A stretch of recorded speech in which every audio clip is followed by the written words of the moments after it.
Which seems a strange thing, given that the Iraq War has been such a disaster, and No, it's not. Not if you think about it. for whom? Disasters and Yeah. chaos are money-making opportunities. The brilliant Naomi Klein, in fact, has a whole book about this called The Shock Doctrine.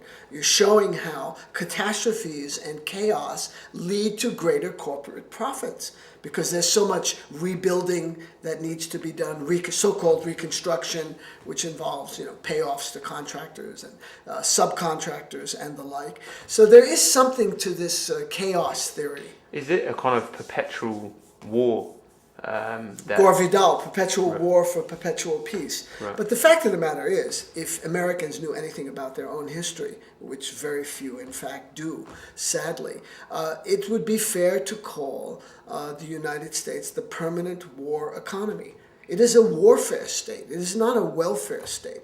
A country that spends $750 billion of its treasure on weaponry tells you the direction that that country is going in, particularly when those kind of expenditures come at the expense of welfare programs for education and healthcare, transportation, infrastructure.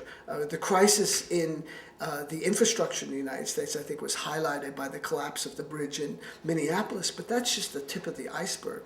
There are so many tunnels and bridges and roadways that are badly in need of renovation, of being renewed and improved. What kind of war do you think the US government is planning in Iran? I mean, a direct ground war. No, it won't be a ground war. Even the Pentagon has agreed that it will not be a ground war because there are simply no bodies. There are not enough bodies to yet open up another ground war. So the plan is a major bombing campaign. The Air Force has been relatively unharmed. Is this another CENTCOM operation? Well, it's being directed from the White House. Right. The military is not generating war plans. I mean, they have contingencies, of course. Right. But this is coming directly from Cheney. Maybe Bush is going along with Cheney. And the intention is to wreak enough internal havoc inside of Iran that that this will trigger a rebellion inside the country, overthrowing the government and affecting a corporate democracy, affecting regime change. That's the geostrategic goal. Tactically, they wish to achieve that through a bombing campaign. I think it will have the exact opposite effect. As I write about in Targeting Iran, quoting Shireen Ebadi, the Nobel Prize winner from Iran in 2003, a distinguished lawyer, a judge, a human rights activist, she said that an American attack will have the exact opposite effect. People will, in fact, rally around the flag. They'll support the government. Hardliners, because not just the hardliners, average Iranians. It's not a pleasant experience to live under bombs.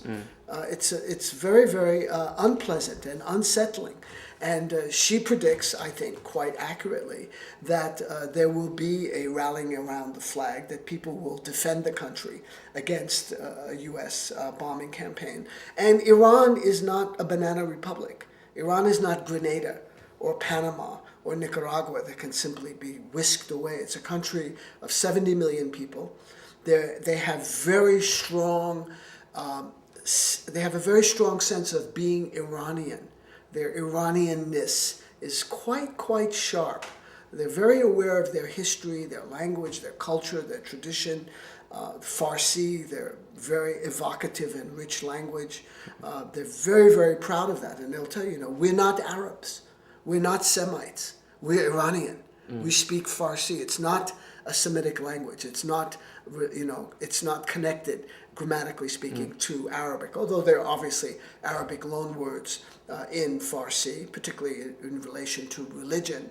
But the root of the language is the Indo-European family. So it's much closer to, say, Urdu or Hindi or Bangla languages of the Indian subcontinent, or Dari, which is spoken in Afghanistan, or even German in terms of its grammar. The verb comes at the end. So Iran has assets in Afghanistan. that they could call upon. They obviously have assets in Iraq, their Shia co-brethren, as well as the political leadership in Iraq today owes their allegiance to Tehran. That includes the former Prime Minister Ibrahim Jafari, the current Prime Minister Nouri al-Maliki. They're ruling in the Green Zone government essentially, right, which is about as far as their writ extends since Iraq has collapsed as a functioning state. And the other ally is Abdulaziz al-Hakim of the Supreme Iraqi Islamic Council. These gentlemen and their political parties were birthed in Iran during the Saddam Hussein regime, when it was too dangerous for them to even be in Iraq. So they have very close ties with Iran. So this would be catastrophic for the region.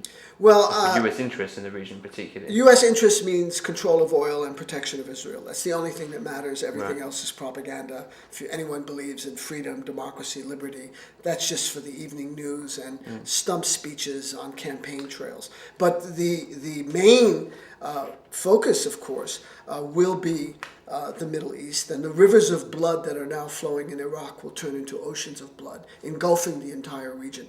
They will let yet another genie out of the bottle. As they let the genie out of the bottle in Iraq and in Afghanistan, they will let another even larger genie out, and it will be impossible for them to put it back in the bottle. So you can be looking at a region that is engulfed in permanent war and conflict, which, of course, serves the interests of the warfare state, of the permanent war economy. You have to see the intersection. This has nothing to do with the American people. The American people are marginal in this.